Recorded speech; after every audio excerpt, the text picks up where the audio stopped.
नमस्कार प्यारे विद्यार्थियों, स्वागत है आप सभी का आपके अपने यूट्यूब चैनल आरपी स्टडी में। तो जो भी विद्यार्थी राजस्थान चतुर्थ श्रेणी कर्मचारी की तैयारी कर रहे हैं, जो राजस्थान चतुर्थ श्रेणी कर्मचारी और जो हाईकोर्ट की वैकेंसी है दोस्तों, उन दोनों के लिए ये क्लास इंपॉर्टेंट है। आज हम पूरा का पूरा अपन मॉडल पेपर देखने वाले हैं कि जो आपकी परीक्षा होगी ना, उसमें किस टाइप से क्वेश्चन आएंगे, कौन कौन से प्रश्न आपके इंपॉर्टेंट रहेंगे।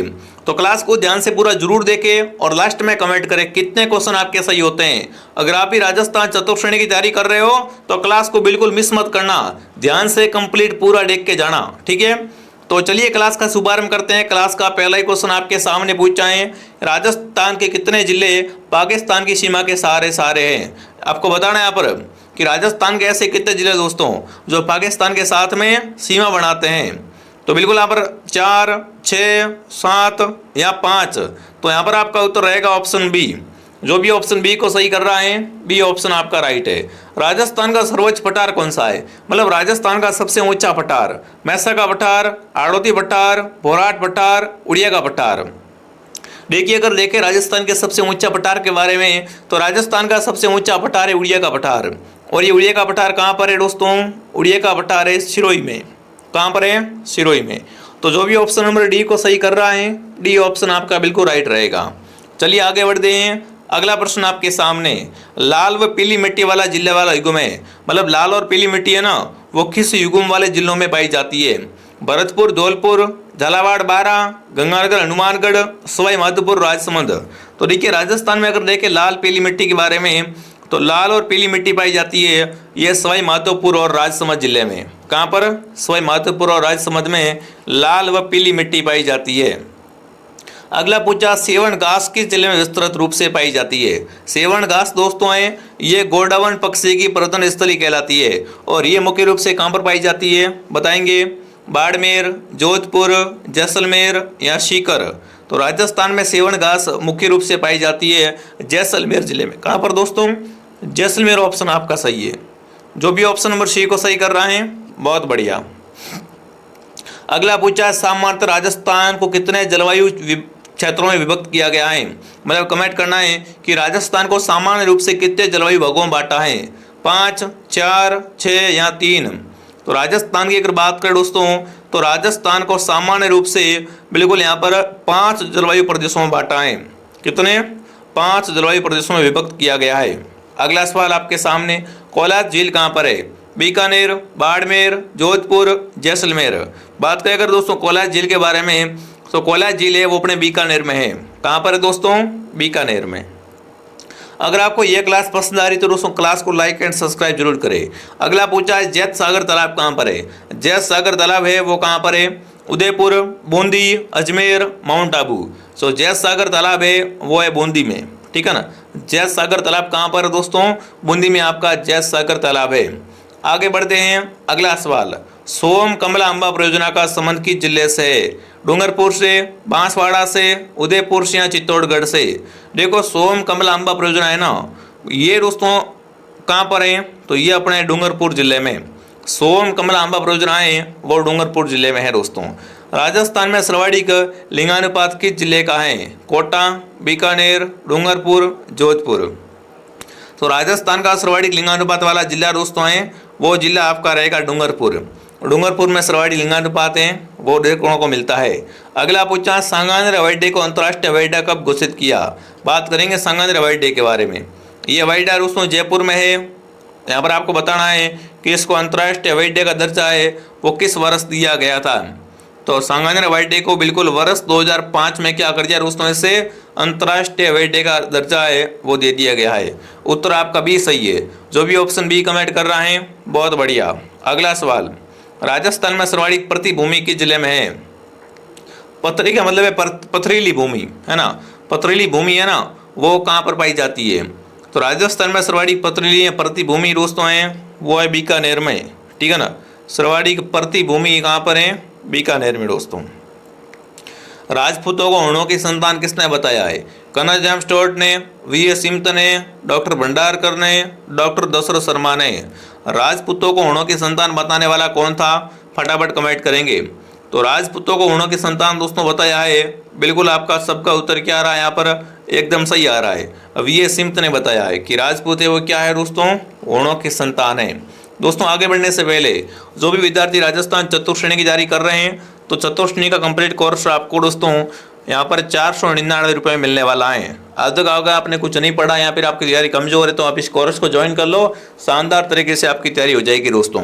बाकी अगर आपको किसी और से पेमेंट करवाना तो देखो हेल्पलाइन नंबर इस पर कॉन्टैक्ट करें। और जो साथी राजस्थान हाईकोर्ट की तैयारी कर रहे हैं हाईकोर्ट प्यून की, तो हाईकोर्ट प्यून का कोर्स भी आपको हमारे पास मात्र 299 में मिलने वाला है। तो जिसने भी ज्वाइन नहीं किया है ज्वाइन कर लो आरपी स्टडी ऐप से। ठीक है, आगे बढ़ते हैं। अगला सवाल क्या पूछा आपसे? अगला पूछा सारंगपुर का युद्ध कब लड़ा गया। बात करेंगे सारंगपुर युद्ध के बारे में दोस्तों। इस युद्ध को जीतने के बाद में कुंभा क्या करता है? चित्तौड़गढ़ का, बिल्कुल चित्तौड़गढ़ में विजय स्तंभ का निर्माण करवाता है। तो यहाँ पर आपका उत्तर रहेगा सारंगपुर युद्ध लड़ा गया था। ये लड़ा गया था 1437 में। 1437 में सारंगपुर का युद्ध है वो लड़ा गया था।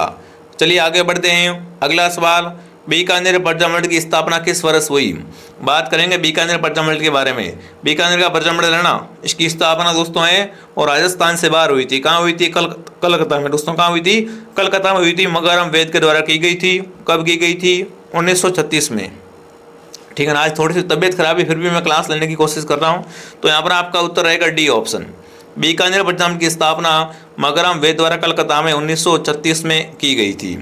ठीक है, बस आपकी पढ़ाई दोस्तों है वो रुकनी नहीं चाहिए। ठीक है, अगला प्रश्न पूछा है मत्स्य संघ का उद्घाटन कब हुआ। बात करेंगे दोस्तों एकीकरण के प्रथम चरण के बारे में। एकीकरण का पहला ही चरण था मत्स्य संघ और इसका उद्घाटन हुआ था 18 मार्च 1948 को। 18 मार्च 1948 सही है। अगला पूछा राजस्थान की भाषा के लिए राजस्थानी भाषा का सबसे पहले प्रयोग किसने किया। राजस्थानी भाषा शब्द का सबसे पहले प्रयोग करने वाला कौन था दोस्तों? राजस्थान के लिए राजस्थानी भाषा शब्द का सबसे पहले प्रयोग किया था वो जॉर्ज अब्राहम ग्रिशियन के द्वारा किया गया था। ठीक है, अगला पूछा है राजस्थान में बड़ा आहार क्या है। सामूहिक प्रतिभोज है, रात का भोजन, सुबह का भोजन, त्रयोदशी संस्कार। बताओ भाई राजस्थान में बड़ा आहार है वो क्या है। तो बड़ा आहार है वो क्या है दोस्तों? एक सामूहिक प्रतिभोज होता है बड़ा आहार भोज। ठीक है, अगला सवाल, शीश फूल नामक आभूषण शरीर के किस अंग पे पहना जाता है। अगर बात करें शीश फूल की तो वैसे तो नाम से स्पष्ट है कि शीश फूल है तो क्या है, सिंपली सिर का आभूषण ही होगा। ठीक है ना, तो शीश फूल किसका आभूषण होता है? सिर का आभूषण। रमजोल आभूषण मारवाड़ में शरीर के किस अंग पे संबंधित है। मतलब रमजोल है ना वो मारवाड़ में कहाँ पहनते हैं? कहीं कहीं अगर आपने गाने सुने तो तेरी रमजोल बोलेगी, मतलब रमजोल पायल वगैरह है ना, ये सभी क्या होते हैं? पैर के आभूषण होते हैं दोस्तों। क्या है आपके ये? पैर के आभूषण। अगला पूछा है मीराबाई के पिता कौन थे। मीरा जन्मी मेड़ थे पर परिणाई चित्तौड़। मीरा के पति भोजराज थे।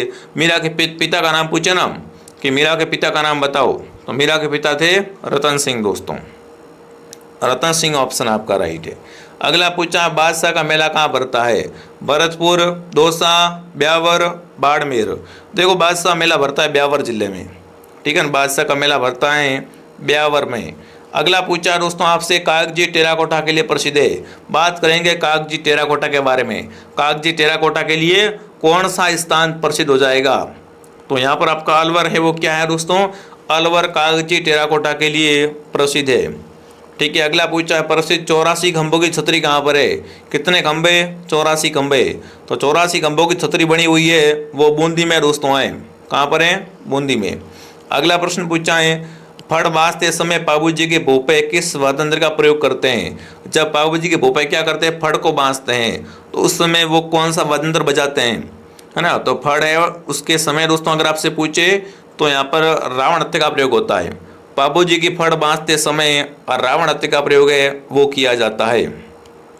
बप्पा रावल का पैनोरमा निर्मित किया गया है भीलवाड़ा, चित्तौड़गढ़, सिरोही या उदयपुर। बप्पा रावल का पैनोरमा दोस्तों बनाया गया है ये बिल्कुल अपने उदयपुर में। कहाँ पर दोस्तों? उदयपुर में बप्पा रावल का पैनोरमा बनाया गया है। भारतीय संविधान की आत्मा है प्रस्तावना, संघीय व्यवस्था, नीति निर्देशक तत्व, मौलिक अधिकार। बात करें भारतीय संविधान की आत्मा के बारे में तो भारतीय संविधान की आत्मा कहा गया है प्रस्तावना को। उत्तर रहेगा ऑप्शन ए। लोकसभा में राजस्थान से कितनी सीटें हैं। लोकसभा में बात करेंगे राजस्थान की सीटें दोस्तों 20, 27, 25, 29। तो राजस्थान में लोकसभा में सीटें हैं वो 25 सीटें वो किसकी है? लोकसभा की है। अगला पूछा है राजस्थान में प्रथम ग्राम न्यायालय की स्थापना कहाँ पर हुई। पहला ग्राम न्यायालय कहाँ खोला गया है? चौटन, आसीद, बस्सी, निवाई। तो राजस्थान में प्रथम ग्राम न्यायालय की स्थापना हुई है बस्सी में दोस्तों। कहाँ हुई है? बस्सी ऑप्शन आपका राइट है। अगर आपको ये क्लास दोस्तों पसंद आ रही तो क्लास को लाइक एंड सब्सक्राइब जरूर करें। अगला पूछा है राजस्थान सूचना आयोग का गठन कब हुआ? बात करेंगे राजस्थान सूचना आयोग की। डेली शाम को 9 बजे हमारी लाइव क्लास आती है दोस्तों, तो आपको शाम को 9 बजे हमारे साथ लाइव क्लास में भी आना है, ठीक है। राजस्थान सूचना आयोग का गठन दोस्तों किया गया था 18 अप्रैल 2006 को, 18 अप्रैल 2006। निम्नलिखित शब्दों में से भावार्थ संज्ञा किसमें है? यह प्रश्न हिंदी से आ गया भाई साहब। हिंदी का प्रश्न पूछा है कि भावार्थ संज्ञा वाला शब्द कौन सा है? तो यहाँ पर पवित्रता है ना, पवित्रता भावार्थ संज्ञा का शब्द है, ठीक है। निम्न में से कौन सा शब्द सर्वनाम का है? पानी, आकार, ये, दिन। सर्वनाम की पहचान करनी है, सर्वनाम कौन सा है यहाँ पर? तो ये दोस्तों यहाँ पर क्या है? बिल्कुल सर्वनाम है, ठीक है ना। मैं नहा धोकर नाश्ता करूंगा, वाक्य में क्रिया है। मैं नहा धोकर नाश्ता करूंगा, वाक्य में क्रिया कौन सी है? तो यहाँ पर दोस्तों क्रिया है पूर्वकालिक, ठीक है ना। मैं नहा धोकर नाश्ता करूंगा में एक पूर्वकालिक क्रिया। व्याकरण की दृष्टि से इंद्रधनुषी शब्द है विशेषण, क्रिया विशेषण, संज्ञा या सर्वनाम। इंद्रधनुषी शब्द दोस्तों है वो कैसा शब्द है? ये शब्द है विशेषण दोस्तों। कैसा शब्द है? विशेषण है इंद्रधनुषी। अगला पूछा है कंकड़ से तात्पर्य है। बताओ भाई कंकड़ से क्या तात्पर्य है, ये आपको बताना है। तो बिल्कुल यहाँ पर आपका रहेगा कंगन। क्या रहेगा? कंगन ऑप्शन आपका राइट है। अगला पूछा अत्याचारी शब्द में किस प्रकार की संधि है? अत्याचारी में संधि बतानी है। गुण, वृद्धि, यदि, दीर्घ। तो यहाँ पर दोस्तों यण संधि है। अत्याचारी में संधि है यण संधि दोस्तों। अगला पूछा मनोदशा में संधि है ना, मनोदशा। स्वर संधि, व्यंजन संधि, विसर्ग संधि या गुण संधि। तो मनोदशा में संधि है विसर्ग संधि, मनोविसर्ग दशा। तो यहाँ पर सी ऑप्शन आपका सही रहेगा। चालक में शब्द में प्रत्यय है। चालाक शब्द बिल्कुल। चालाक में प्रत्यय पूछा है तो चालाक में प्रत्यय है वो आक प्रत्यय। चालाक, आक। पीछे ध्वनि किसकी आ रही है? आक की ध्वनि आ रही है, ठीक है। इनमें से कौन सा इंद्रधनुष का पर्यायवाची नहीं है? चुरपास, सप्तवर्ण, घटन, दुकोंड या अमरेश्वर। इनमें से इंद्रधनुष का पर्यायवाची कौन सा नहीं है? तो अमरेश्वर है ना यहाँ पर, ये इंद्रधनुष का पर्यायवाची नहीं है। अगला पूछा उन्मूलन का विलोम क्या होता है? उन्मूलन का विलोम अगर देखें अपन कि वन उन्मूलन, तो इसका विलोम जो उल्टा होता है क्या होता है? वन रोपण होगा या रोपण होगा। बिल्कुल सी ऑप्शन आपका क्या हो जाएगा? सही हो जाएगा। अगला पूछा है पुनरावलोकन में आपको बताना है अशुद्धि है। पुनरावलोकन में अशुद्धि है वो कौन सी है? समास संबंधी अशुद्धि है, संधि संबंधी, प्रत्यय संबंधी या उपसर्ग संबंधी। तो देखो पुनरावलोकन में यहाँ पर है संधि संबंधी दोस्तों। क्या है? अशुद्धि है। कैसी अशुद्धि है? संधि संबंधी अशुद्धि है। आंख से गिरना मुहावरे का अर्थ क्या है? बात करेंगे आंख से गिर जाना मुहावरे का अर्थ क्या होता है दोस्तों? ये तो मेरे आंखों से गिर गया, मतलब क्या है? किसका विश्वास खो दिया उसने। विश्वास खो देना या आंख से गिर जाना एक ही बात है, ठीक है ना। पहाड़ टूट पड़ा मुहावरे का सही अर्थ है पहाड़ टूट पड़ा, मेरे पे तो मुसीबतों का पहाड़ टूट पड़ा, है ना। मतलब बिल्कुल व्यक्ति किसी बड़ी विपत्ति में पड़ जाता है, उसे क्या कहते हैं? उसे कहते हैं मेरे पास तो या मेरे ऊपर तो पहाड़ टूट पड़ा, ठीक है ना। चलिए आगे बढ़ते हैं। बिल्कुल, तो ये अपने दोस्तों क्लास थी। जिसने भी कोर्स नहीं लिया है आरपी स्टडी ऐप को डाउनलोड करके वहाँ से कोर्स ज्वाइन करें दोस्तों, और कमेंट करें कि ये क्लास आपको कैसे लगी दोस्तों। सारे क्वेश्चन बड़े इंपॉर्टेंट, बड़े मोस्ट है, अच्छे से याद कर लेना। जिसने भी टेलीग्राम को ज्वाइन किया हो टेलीग्राम को ज्वाइन करो, और डेली शाम को 9 बजे आने वाली लाइव क्लास में आप जरूर आए, ठीक है। सब्सक्राइब कर लो ताकि जब भी मैं लाइव आऊँगा आपके पास मैसेज आ जाएगा। तो चलिए मैं आपको मिलता हूँ नेक्स्ट क्लास में दोस्तों। जय हिंद, जय भारत।